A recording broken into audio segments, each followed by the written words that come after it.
ભરૂચની શુકલતીર્થ જિલ્લા પંચાયત અને 4 તાલુકા પંચાયત બેઠકની જનસંપર્ક સભા કોંગ્રેસના પ્રચારક કરસનદાસ બાપુની ઉપસ્થિતિમાં યોજાઈ હતી।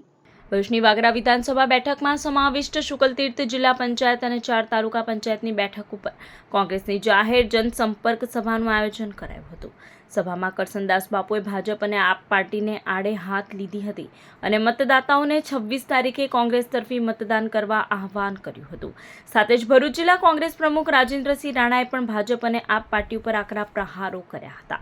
શુકલતીર્થ જિલ્લા પંચાયત 28 બેઠકના ઉમેદવાર ઇન્દ્રસિંહ પરમાર તથા 4 તાલુકા પંચાયત તવરા શુકલતીર્થ નિકોરા અને ઝનૂર બેઠકની જનસંપર્ક સભામાં કોંગ્રેસનો ભવ્ય વિજયનો વિશ્વાસ વ્યક્ત કરાયો હતો।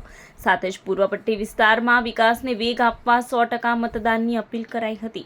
આ સાથે શુકલતીર્થ જિલ્લા પંચાયતમાં સમાવિષ્ટ નાદ અને શુકલતીર્થ ગામના 40થી વધુ ભાજપ અને આપના કાર્યકરોને કરસનદાસ બાપુ અને રાજેન્દ્રસિંહ રાણાએ કોંગ્રેસનો ખેસ પહેરાવ્યો હતો।